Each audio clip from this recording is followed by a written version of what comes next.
Hello and welcome to Chapter 9. This is the first of two chapters that cover the muscular system.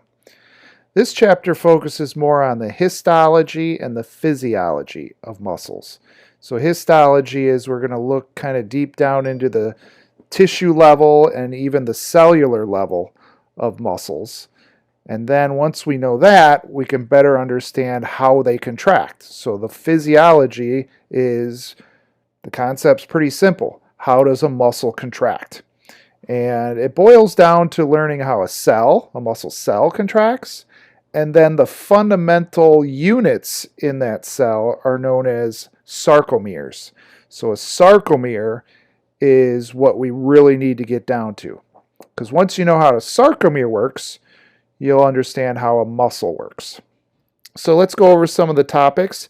Now, this is typically the first major chapter with a lot of physiology in it. Up till now, we've been doing quite a bit of anatomy. Bones was mostly anatomy, or the chapter didn't have a lot of physiology. Well, this chapter is almost all physiology. So you really have to get down to understanding how and why something works, the function. And I always recommend to students, when you have a chapter that's loaded with physiology, work on one topic at a time. Try not to dive into the entire chapter in one sitting, but just go topic to topic. So the first topic we're going to talk about is basic functions. Pretty straightforward. What do muscles do? Then we're going to get into the properties of muscle tissue. So what makes tissue muscle? And we're going to revisit the three types of muscle. So remember, there's skeletal muscle, but there's also cardiac muscle and smooth muscle. Now, most of this chapter is going to focus on skeletal muscle. Next thing is we take a look at the components of a muscle. So that's going to be at the organ level. Then we're going to go to the cellular level and look at components of a muscle cell. Then we're going to go even deeper. We're going to look at structures known as myofibrils, and then finally a structure called the sarcomere. And the sarcomere is the smallest unit that can contract. All right, so that's really where we got to go. We got to understand how these sarcomeres work. Then we put it together and do the physiology. And the physiology of muscle contraction really boils down to what's called the sliding filament model, which is basically describing how a sarcomere works. And then what's known as the neuromuscular junction, which that's basically describing how a neuron stimulates the muscle cell. All right, so there's a physical connection there between the neuron and the muscle cell. We're also going to look at how muscle cells generate energy in the form of ATP. There's three different methods by which muscle cells generate energy. Muscles are a little different than other cells in that they need a lot of energy. So they need to be able to produce energy quickly. For example, if we're doing kind of short bursts of muscle contraction. And then they also have to generate energy for long term in case we're, running for a half hour or hour. We need a constant supply of ATP. So there's a few different ways that muscle cells generate energy. Then we're going to look at what's known as a motor unit. That's basically looking at a single neuron and then all the muscle cells that it might stimulate. And there are small motor units and there are large motor units, and we'll talk about why. There's different types of muscle contractions. So typically we think that when a muscle contracts, it's always shortening. But sometimes a muscle is contracting, but it's actually lengthening. So like when you're setting something down, your biceps muscles are actually in a state of contraction, but they're actually getting longer. So we'll talk about that. And then finally, there's actually different types of muscle cells in a single muscle. Some of them work better for long-term contraction, so like postural muscles where you have to keep your head up all day. Those muscles are going to have a different type of cell than maybe the muscles of your fingers that often have to have a burst of energy, but you're not going to be able to move your fingers all day long. All right, so there's different muscle cells that provide different types of muscle contraction. All right, so those are the topics. Let's go start to get through some of these early ones in this video. So the first thing are just basic functions of the muscular system. Obviously, movement of the body. We use muscles to move bones. We use muscles to maintain posture. We use muscles to protect organs. One good example are your abdominal muscles. So your abdominal muscles protect your abdominal organs. There's no ribs here in the front, so you have to protect these organs with layers of muscle. Some muscles allow us to breathe, so they provide a method to increase and decrease your lungs. We have a lot of heat production by muscles. So heat is a byproduct of ATP production. So when muscles are generating a lot of energy for contraction, they're also going to be generating a lot of heat. Communication, so speaking requires muscle contractions. Those muscles are in your throat, they're in your tongue for communication. Mastication is chewing. So we have muscles that move your mandible so you can chew your food. And then 7 and 8 are smooth muscle and cardiac muscle. So 1 through 6 are kind of more related to the skeletal muscle. But smooth muscle is used to constrict organs, maybe to move things within the organ. So for example, moving food down the GI tract. And also regulating blood vessel size. So blood vessels have smooth muscle that can increase the size of the artery or decrease the size of the artery. And then finally, 8 has to do with cardiac muscle, where it's used to contract the heart in order to pump blood. So those are your basic functions. Let's now look at properties of muscle tissue. So basically, what makes muscle tissue different than everyone else? Well, first thing is they can contract.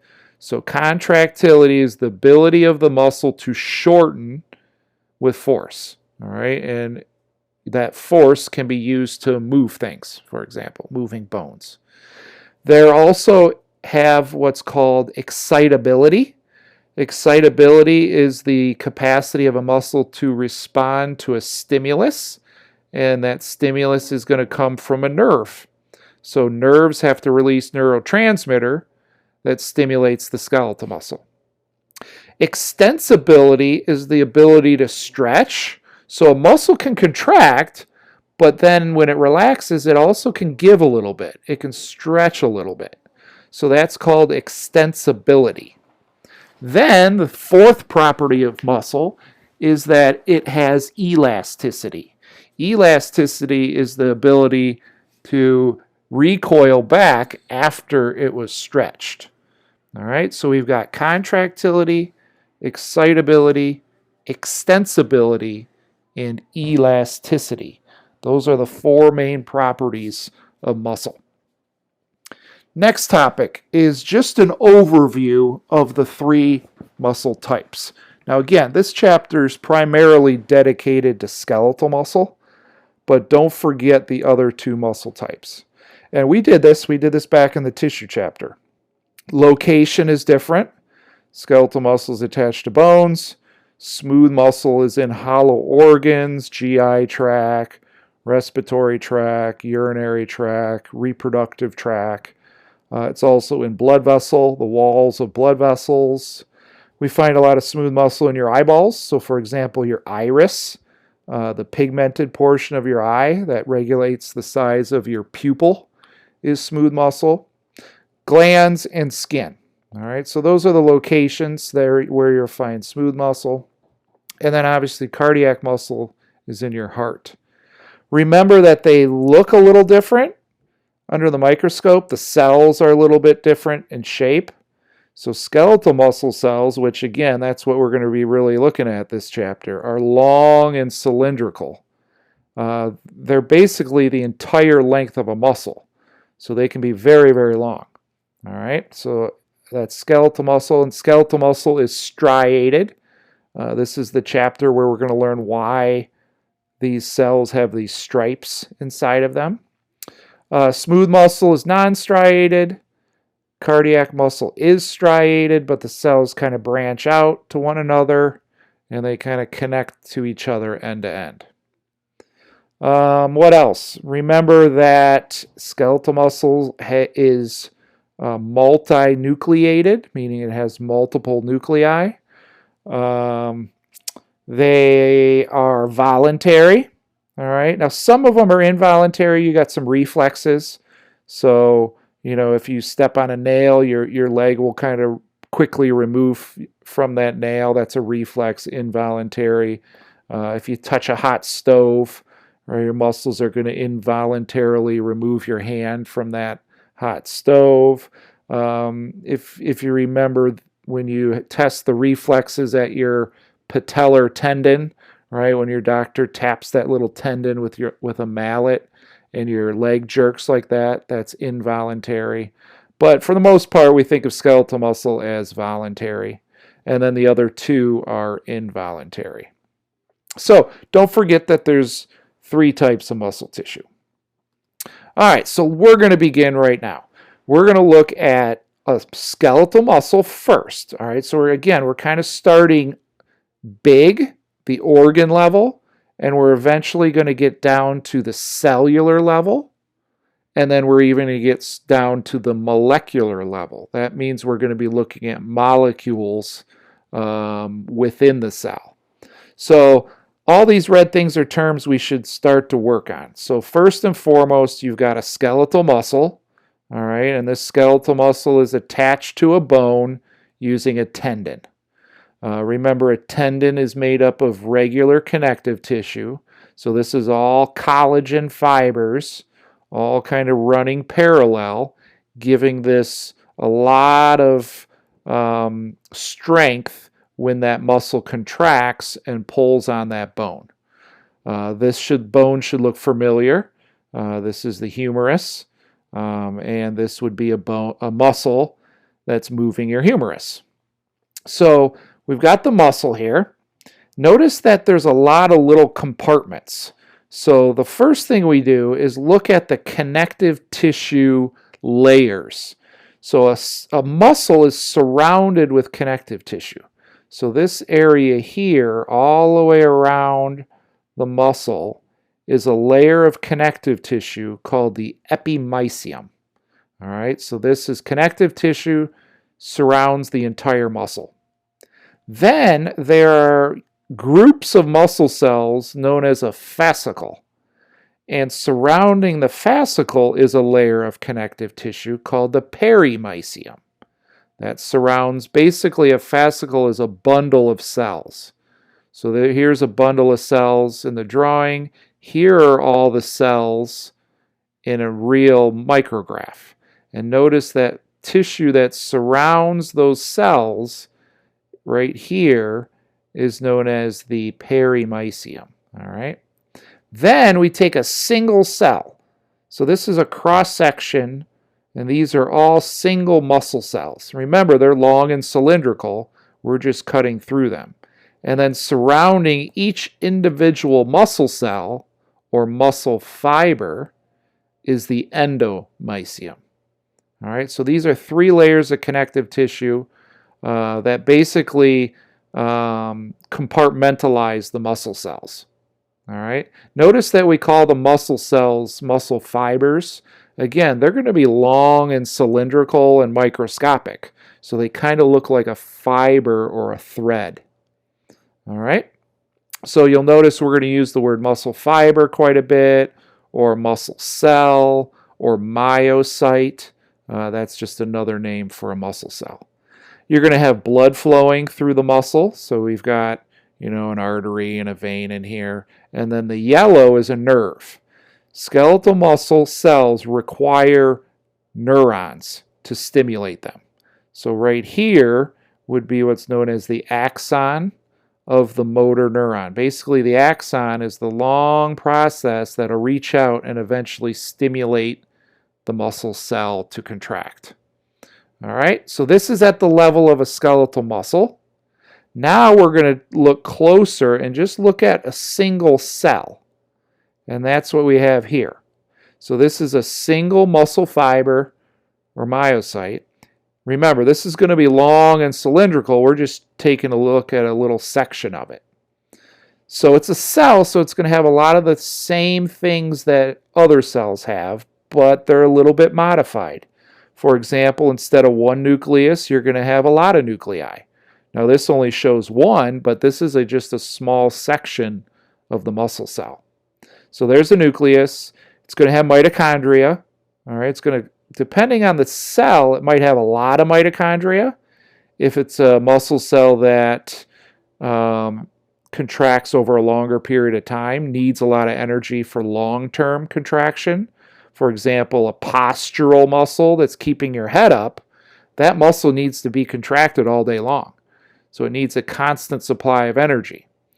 All right, so those cells might have a lot more mitochondria than muscles that maybe control finger movements. Whereas fingers, you can't move your fingers all day long. They'll get fatigued and they'll get tired. All right, so you got mitochondria. Mitochondrion is singular. That's where a lot of energy is produced. The plasma membrane is known as the sarcolemma. So that's this outer membrane here. And something very important happens to that membrane. It forms tunnels. So the plasma membrane actually tunnels through the cell. Those are called transverse or T-tubules. Now we're going to learn why in a little more detail later. But when this cell gets stimulated, the electrical current travels along the membrane and then goes down these tunnels. And the reason is you have to tunnel in that electrical activity to get to this yellow stuff. This yellow stuff is the sarcoplasmic reticulum. That's a fancy word for smooth ER. So remember, the smooth ER doesn't have ribosomes, and in skeletal muscle, its main job is to store calcium. And you got to release that calcium in order to contract. So you got to get the signal down into that cell towards this sarcoplasmic reticulum so it can release that stored calcium. Calcium is going to be really important for us to understand how it plays a role in muscle contraction. And then the liquid part is called sarcoplasm. It's basically the cytoplasm. And there's two really important molecules in there. There's glycogen. Glycogen is a polysaccharide used for energy. So it's a way a muscle cell can always have a little energy ready and available. All right, so it's a stored form of glucose. So glucose, if you remember, is a monosaccharide used for energy. If you have a whole bunch of it stuck together, you form a polysaccharide, and then all you got to do is remove individual glucose molecules from it and use those for energy. So skeletal muscle cell has a stored up energy in the form of glycogen, which is a polysaccharide. It's a carbohydrate. All right. It also needs a lot of oxygen, because remember, what do you need to make energy? You need glucose and oxygen. So it has a way to store oxygen, and that's using a protein called myoglobin. Now notice that looks a lot like hemoglobin. Hemoglobin is the protein in your blood that transports oxygen. Myoglobin is a protein in muscle that stores oxygen. So now this muscle cell has a source of glucose, a source of oxygen, kind of stored up and ready at the moment's notice. If it starts to use that, we're going to then get more from your blood. Notice these are little capillaries. So these capillaries are going to supply oxygen, all right, using the hemoglobin, and it's also going to supply glucose, blood sugar. So now this cell has a stored up source of glucose and oxygen, and then a constant supply from the bloodstream as well. All right. So notice we're starting to learn a lot of players, a lot of pieces of the puzzle, I like to say. You got to learn all the pieces first, and then you got to start putting it together. All right. So the next video, we're going to take even a closer look. So we're going to get down to what's known as the myofilaments that are inside the muscle cell. So we kind of started here, right? The whole muscle, the tendon, and the bone. That's the organ level. Then we kind of looked at a fascicle. That's a bundle of cells. Then we're going to look at, we just looked at one cell. Now we're going to look inside of that cell and learn what these myofibrils are. They're basically protein rods that are inside the muscle cell. So that's where we're going next. And then when we look inside the myofibril, we're going to see what's known as myofilaments. And these are made up of proteins that are going to help the muscle contract. So we're going to end this video, start the next video on components of a myofibril, which again are these guys found inside of the cells.